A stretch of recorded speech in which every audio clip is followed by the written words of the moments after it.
मैं Lokesh Yadav, lecturer political science. हमारी 10/2 की जो पाठ्य पुस्तक है उसमें 2 भाग है। एक स्वतंत्र भारत में राजनीति और दूसरा भाग है समकालीन विश्व में राजनीति। पहला भाग जो है स्वतंत्र भारत में राजनीति, उसका प्रथम जो अध्याय है वो है राष्ट्र निर्माण की चुनौतियां। राष्ट्र निर्माण की चुनौतियां।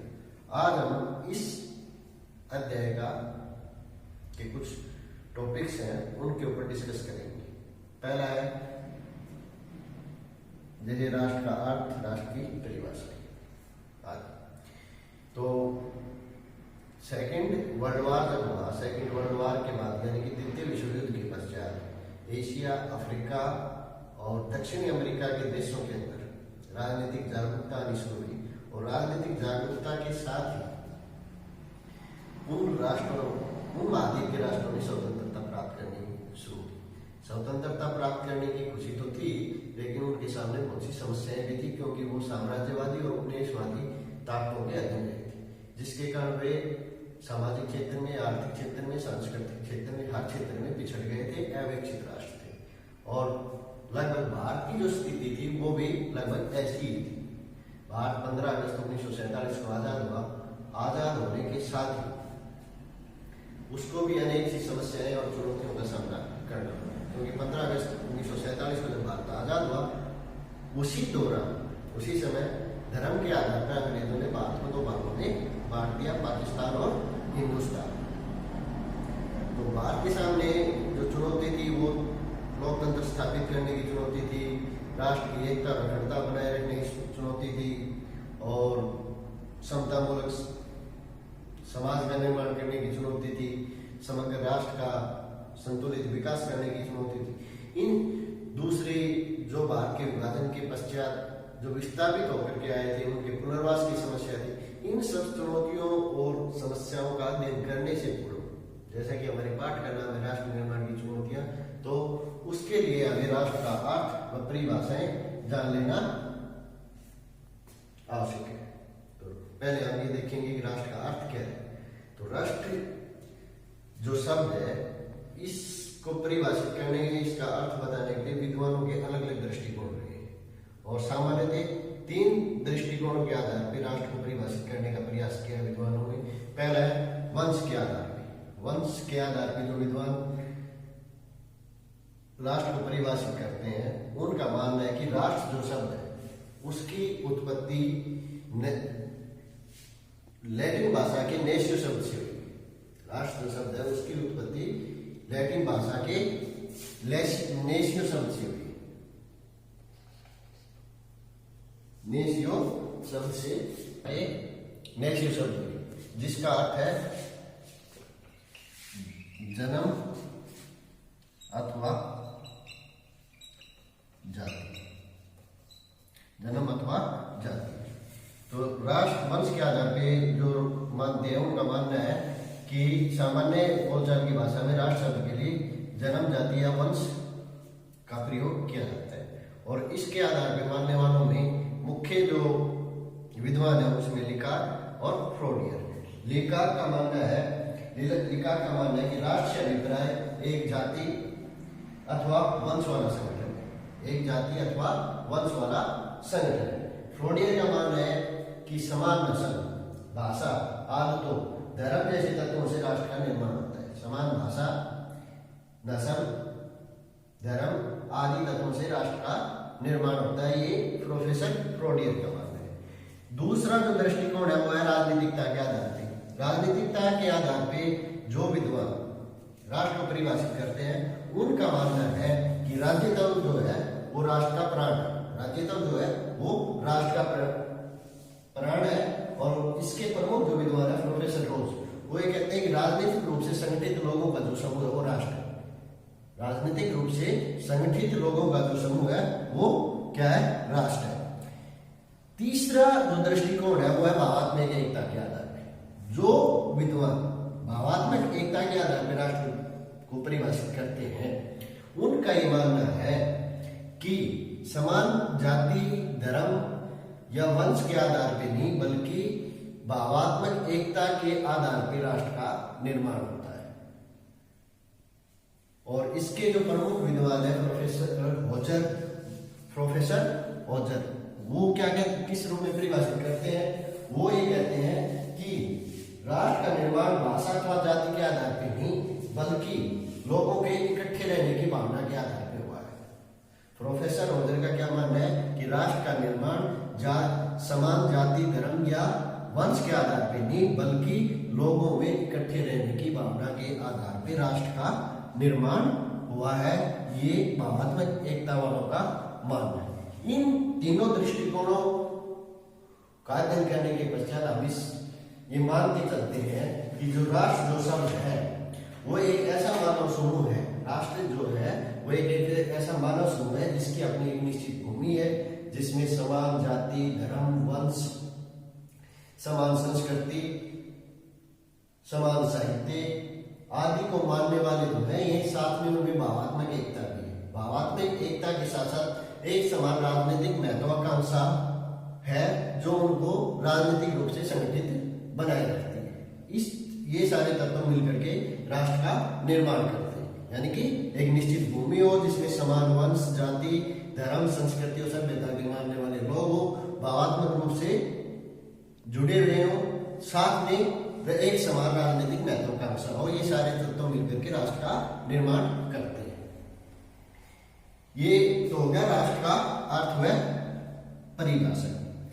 इससे आगे जो है फिर है राष्ट्र निर्माण का अर्थ।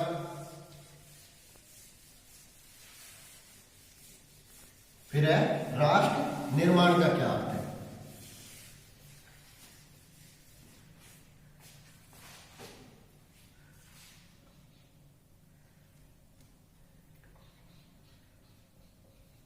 राष्ट्र निर्माण का अर्थ,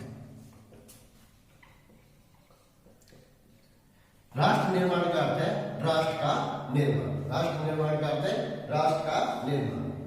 यह प्रक्रिया है जो पूरे राष्ट्र को, यह वह प्रक्रिया है जो पूरे राष्ट्र को एकता के सूत्र में पिरोती है, साथ में लोगों के अंदर निष्ठा का एक ही केंद्र विकसित करती है, यानी कि राष्ट्रवाद की भावना उत्पन्न करती है। विभिन्न राष्ट्र के अंदर विभिन्न जातियों के, विभिन्न धर्मों के, विभिन्न मजहबों के, विभिन्न संप्रदायों के लोग रहते हैं, लेकिन जब तक उनके अंदर इन विभिन्नताओं को छोड़ करके एक राष्ट्र के प्रति प्रेम जागृत नहीं होगा तब तक राष्ट्र का निर्माण नहीं हो सकता। और राष्ट्र निर्माण वही प्रक्रिया है जो लोगों की विभिन्नता को एकता में पिरो करके राष्ट्र निष्ठा का एक ही केंद्र विकसित करती है। वो क्या कहलाता है? राष्ट्र निर्माण। यह है राष्ट्र निर्माण का अर्थ। फिर है राष्ट्र निर्माण के तत्व। राष्ट्र निर्माण के तत्व, राष्ट्र निर्माण के तत्व। राष्ट्र निर्माण के तत्व कौन से? पहला तत्व कौन क्या है? राष्ट्रीय स्वतंत्रता। राष्ट्रीय स्वतंत्रता। राष्ट्र निर्माण के लिए जो सबसे पहला तत्व है वो राष्ट्रीय स्वतंत्रता, यानी कि राष्ट्र स्वतंत्र होना चाहिए। जब तक राष्ट्र स्वतंत्र नहीं होगा तब तक राष्ट्र का निर्माण नहीं हो सकता। 15 अगस्त 1947 से पहले भारत अंग्रेजों के अधीन था। उस स्थिति में हम राष्ट्र निर्माण की कल्पना नहीं कर सकते। तो राष्ट्र निर्माण अगर करना है तो उसके लिए सबसे पहली जो जरूरत है कि राष्ट्र किसी भी दूसरे देश के अधीन न हो, न सामाजिक तौर पे, न आर्थिक तौर पे, न ही राजनीतिक तौर पे। एक संप्रभुता संपन्न जो राष्ट्र है वही राष्ट्र निर्माण की तरफ आगे बढ़ सकता है। इसलिए राष्ट्र निर्माण के लिए जो पहला और आवश्यक तत्व है वो राष्ट्रीय स्वतंत्रता। दूसरा जो तत्व है राष्ट्र निर्माण के लिए वो है उचित सार्वजनिक सत्ता। उचित सार्वजनिक सत्ता, सार्वजनिक सत्ता। राष्ट्र निर्माण के लिए जो दूसरा आवश्यक तत्व है वो है उचित सार्वजनिक सत्ता का होना। उचित सार्वजनिक सत्ता से अभिप्राय ये है कि जो सत्ता है उसके प्रति, जो सत्ता है वो संवैधानिक व कानूनी होनी चाहिए और उसके प्रति लोगों के मन में किसी प्रकार की शंका या रोष नहीं होना चाहिए। अगर उस सत्ता के प्रति लोगों के मन में शंका है या भय या रोष है तो राष्ट्र का निर्माण नहीं कर सकते। असंवैधानिक तरीकों से या बलपूर्वक अगर कोई सत्ता स्थापित कर ली जाती है तो वो जो सत्ता है वो राष्ट्र का निर्माण नहीं कर सकती। यानी कि भय के आधार पे या बल के आधार पे राष्ट्र का निर्माण नहीं किया जा सकता। इसलिए सत्ता जनता के द्वारा मान्यता प्राप्त होनी चाहिए, संवैधानिक सत्ता होनी चाहिए। तीसरा जो तत्व है वो है राष्ट्रीय भावना। राष्ट्रीय भावना राष्ट्र निर्माण के लिए तीसरा जो आवश्यक तत्व है वो है राष्ट्रीय भावना का होना। कोई राष्ट्र बाह्य तौर पे स्वतंत्र है, परतंत्र नहीं है, लेकिन अगर लोगों के अंदर राष्ट्र के प्रति प्रेम नहीं है, राष्ट्रीय भावना नहीं है, राष्ट्र के प्रति निष्ठा नहीं है, तो वो राष्ट्र उन्नति की तरफ या विकास की तरफ नहीं जा सकता। राष्ट्र निर्माण के लिए लोगों के अंदर राष्ट्रवाद की भावना होना चाहिए, राष्ट्र प्रेम होना चाहिए, एक राष्ट्रीय भावना होनी चाहिए, तभी राष्ट्र का निर्माण हो सकता है। तो तीसरा राष्ट्र निर्माण के लिए आवश्यक तत्व है सिर्फ खाली स्वतंत्रता से काम नहीं चलेगा और नई सार्वजनिक सत्ता से उचित सार्वजनिक सत्ता से काम चलेगा, बल्कि उसके लिए राष्ट्रीय भावना का होना भी जरूरी है। चौथा जो आवश्यक तत्व है राष्ट्र निर्माण के लिए वो है विभिन्नता में एकता। विभिन्नता में एकता का होना, विभिन्नता में एकता। दुनिया के अंदर शायद भी कोई ऐसा राष्ट्र हो जिसमें आज के समय विभिन्न जातियों, विभिन्न धर्मों और विभिन्न भाषाओं को मानने वाले लोग न रहते हो। यानी कि दुनिया के अंदर कोई ऐसा राष्ट्र नहीं है जिसमें विभिन्नता विद्यमान न हो। विभिन्नता होते हुए भी एकता का भाव होना राष्ट्र निर्माण के लिए अति आवश्यक है। और भारत की स्थिति भी लगभग सेम है। भारत के अंदर विभिन्न भाषाओं, विभिन्न जातियों, विभिन्न धर्मों को मानने वाले लोग रहते हैं और विभिन्नता में एकता ही उसकी सबसे बड़ी ताकत है। तो राष्ट्र निर्माण के लिए जो सबसे जरूरी है राष्ट्र की एकता और अखंडता को बनाए रखने के लिए वो है विभिन्नता में एकता का होना। विभिन्नता में एकता होगी तभी राष्ट्र निर्माण होगा।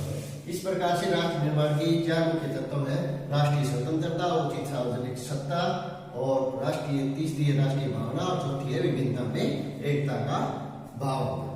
इससे आगे है इस अध्याय में राष्ट्र निर्माण में बाधक तत्व।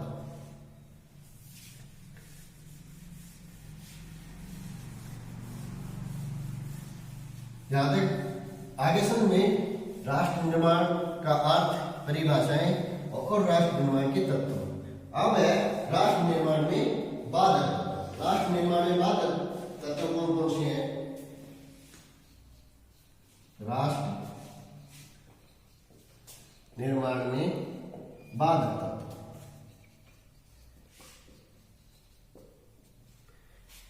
कौन कौन से हैं? पहला है जातिवाद। राष्ट्र निर्माण में जो मुख्य बाधक तत्व है वो है जातिवाद।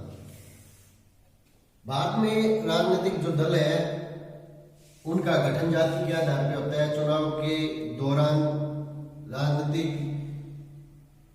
पार्टियों के द्वारा उम्मीदवारों का चयन जाति के आधार पर किया जाता है और मतदान भी लगभग जाति के आधार पर ही होता है।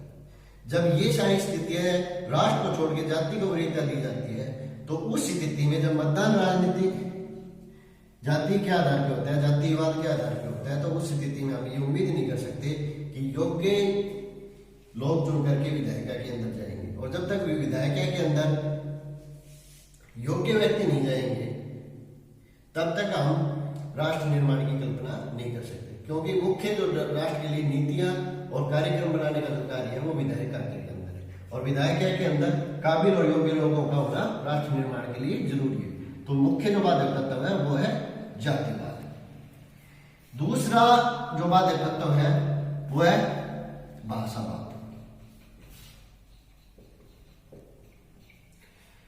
भारत के अंदर लगभग 1018 भाषाएं बोली जाती हैं, लगभग और 22 भाषाओं को संविधान के द्वारा मान्यता दी गई और उनको 8वीं अनुसूची में डाला गया है।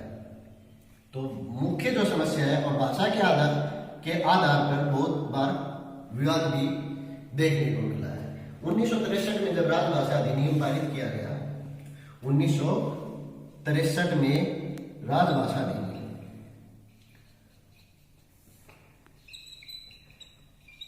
अधिनियम जब पारित किया गया तो ये डिसाइड किया गया कि 26 जनवरी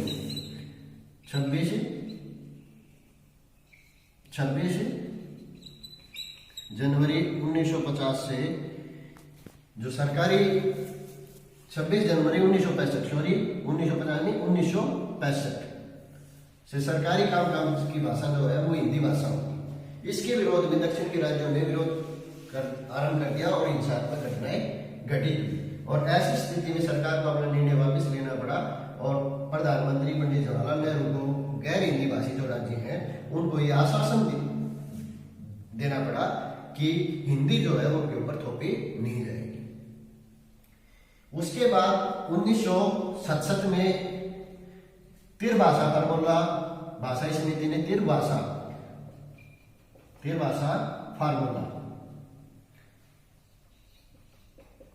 फार्मूला लागू किया। उसके विरोध में जो हिंदी भाषी राज्य थे उत्तर भारत के, उन्होंने विरोध शुरू कर दिया और हिंसात्मक घटनाएं घटित हुई और कई जगह बहुत दुख घटनाएं भी घटित हुई। तो ऐसी स्थिति में हम देखते हैं कि भाषा के आधार पर बहुत बार विवाद होता है और ये जो भाषा के आधार पर जो विवाद है ये अलगाववाद को जन्म देता है। तो दूसरी जो राष्ट्र निर्माण में मुख्य जो बात है वो है भाषावाद। तीसरा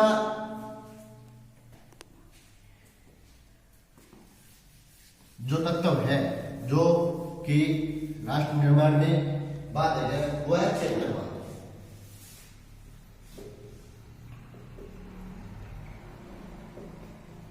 क्षेत्रवाद का अर्थ है कि राष्ट्र की बात में करके किसी क्षेत्र विशेष की बात करें। तो भारत के अंदर क्षेत्र के आधार पर अनेक राजनीतिक दलों का गठन हुआ और उन राजनीतिक दलों ने अपनी राजनीतिक रोटियां सेकने के लिए राष्ट्र की बात न करके क्षेत्र विशेष की बात करनी शुरू कर दी और राज्यों ने और अधिक स्वायत्तता की मांग शुरू की और कई बार ऐसी स्थिति भी उत्पन्न हुई कि उन्होंने अलगाववाद को भी बढ़ावा दिया। जैसे 1963 में तमिलनाडु राज्य है, इसमें डीएमके पार्टी ने अलग द्रविड़ नाड स्टेट की मांग की। इसी प्रकार से 1973 में पंजाब के अंदर आनंदपुर साहिब प्रस्ताव पारित किया अकाली दल ने, वो भी एक प्रकार से और अधिक स्वायत्तता की मांग थी। इसी प्रकार जम्मू कश्मीर में नेशनल कॉन्फ्रेंस है वो स्वायत्तता की मांग करी थी। पूर्वोत्तर की समस्या है, आसाम में बोडोलैंड की समस्या है।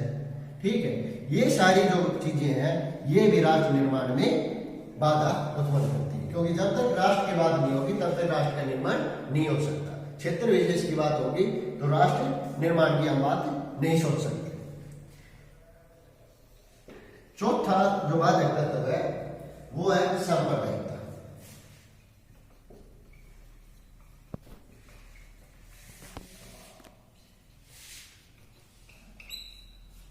आज के समय में जो सबसे बड़ी समस्या है वो सांप्रदायिकता। भारत एक बहुधर्मी देश है, विभिन्न धर्मों को मानने वाले लोग हैं और धर्म के आधार पर ही भारत का बंटवारा हुआ था 15 अगस्त 1947 को और आज भी वो समस्या बरकरार है। लोग राष्ट्र की बात न करके अपने धर्म को श्रेष्ठ मानने लगते हैं और दूसरे धर्म के लोगों से घृणा पैदा करते हैं, यानी कि घृणा करने लगते हैं। वो घृणा की जो स्थिति है वो सांप्रदायिकता को बढ़ावा देती है। उस स्थिति में लोग राष्ट्र से प्रेम न करके अपने धर्म से को श्रेष्ठ मानने लगते हैं और धर्म से प्रेम करने लगते हैं, यानी कि राष्ट्र से ज्यादा प्रमुखता किसको देते हैं? धर्म को। और इसी प्रमुखता के कारण एक बार हम विभाजन का दंश झेल चुके हैं। ऐसी स्थिति में राष्ट्र निर्माण में जो और अगर फिर वो स्थिति उत्पन्न न हो, इसके लिए जरूरी है कि हम सांप्रदायिकता से बचें।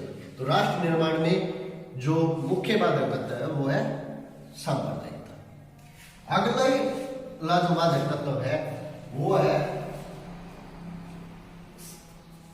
असंतुलित विकास। संतुलित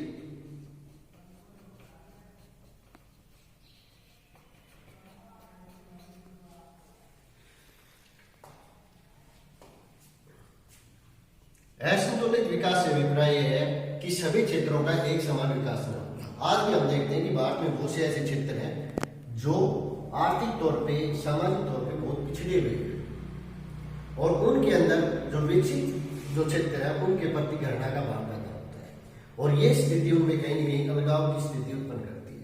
तो असंतुलित जो विकास है वो भी राष्ट्र निर्माण में क्या है, एक बाधक तत्व है। आज स्वतंत्रता के इतने वर्षों के बाद भी हम इस असंतुलन को पाट नहीं पाए हैं। यह असंतुलन समाप्त होगा तभी हम राष्ट्र निर्माण की दिशा में आगे बढ़ सकते हैं। अगला जो बाधक है वो है राष्ट्रीय चरित्र का अभाव।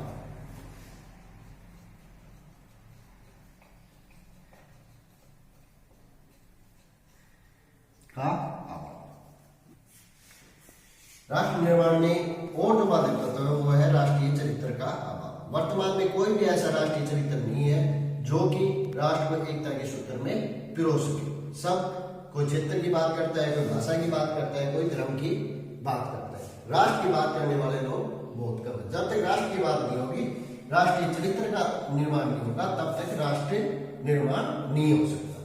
तो ये मुख्य तत्व है जो राष्ट्र निर्माण में बाधक है। अब अगला जो प्रश्न जो बोर्ड की परीक्षा में आता है, कई बार ये आता है कि राष्ट्र निर्माण में बाधक तत्वों का वर्णन कीजिए। उसके बाद ये पूछ लेते हैं कि राष्ट्र निर्माण में जो बाधक तत्व है उनको दूर कैसे किया जा सकता है। तो स्वाभाविक बात है कि जो बाधक है तत्व है उनको अगर हम हटा दें या उन समस्याओं का हम सोल्यूशन कर दें तो वो राष्ट्र निर्माण में जो बाधा है वो अपने आप दूर हो जाएंगी।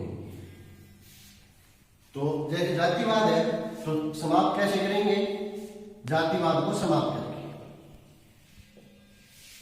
वाद को समाप्त करके, यानी कि जाति राजनीतिक दलों का गठन जाति के आधार पर नहीं होना चाहिए। राजनीतिक दलों को जाति के आधार पर टिकट नहीं देनी चाहिए। मतदान के अंदर हमें योग्य व्यक्तियों का चुनाव, जब मतदान होता है उनमें योग्य व्यक्ति, उस दौरान हमें वोटिंग करते समय जाति की तरफ ध्यान न दे करके उम्मीदवार की योग्यता की तरफ ध्यान दे करके वोटिंग करनी चाहिए, ताकि योग्य और काबिल व्यक्ति चुन करके विधायिका में जा सके। जितने काबिल और योग्य व्यक्ति जाएंगे उतनी ही अच्छी नीतियां और कार्यक्रम वो बना करके पेश करेंगे, और जितनी अच्छी नीतियां और कार्यक्रम वो बनाएंगे उतना ही राष्ट्र का निर्माण ज्यादा होगा। दूसरी जो समस्या थी वे भाषावाद। तो भाषावाद को भी समाप्त कर देना चाहिए। ठीक है, सभी अपनी मातृभाषा से प्रेम करते हैं, लेकिन एक ऐसी भाषा विकसित करनी चाहिए जो राष्ट्रीय संपर्क की भाषा के तौर पे कार्य कर सके। उत्तर और दक्षिण के बीच में जो भाषा का विवाद है उसको समाप्त करने का हमें प्रयास करना चाहिए, यानी कि सबकी भाषाओं का हमें सम्मान देते हुए एक ऐसी भाषा विकसित करनी चाहिए जो संपर्क भाषाओं और पूरे भारत में, जिससे उत्तर और दक्षिण की जो दूरी है उसको समाप्त किया जा सके। फिर है क्षेत्रवाद। क्षेत्रवाद भी वही है कि राजनीतिक दलों का जो गठन है क्षेत्र के आधार पर जो हुआ है वो नहीं होना चाहिए। राष्ट्रीय राजनीतिक दल होने चाहिए और जो राष्ट्र की बात करते हो। राज्यों की जो समस्या है, जो विवाद है राज्यों के बीच में, केंद्र और राज्य सरकार के बीच में, उसका समाप्त करने के लिए प्रयास करना चाहिए। और जितने भी क्षेत्र राजनीतिक दल है उनको हमें समाप्त करके राष्ट्रीय दलों को वरीयता देनी चाहिए। सांप्रदायिकता हम 1947 में भारत का विभाजन सांप्रदायिकता के दंश के आधार पर झेल चुके हैं। हमें सभी धर्मों का सम्मान करना चाहिए।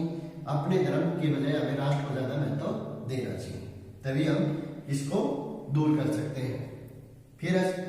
फिर अगला पॉइंट है बाधा जो है असंतुलित विकास। राष्ट्र का संतुलित विकास होना चाहिए।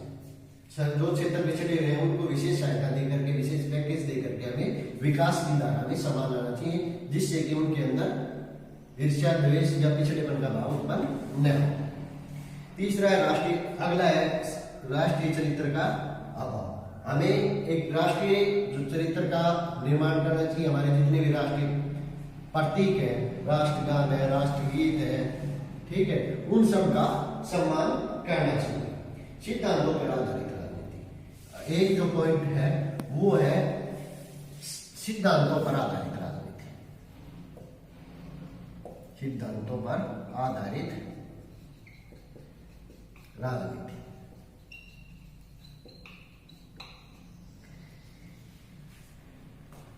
राजनीति में हम देखते हैं कि राजनीति का स्तर काफी गिर गया है।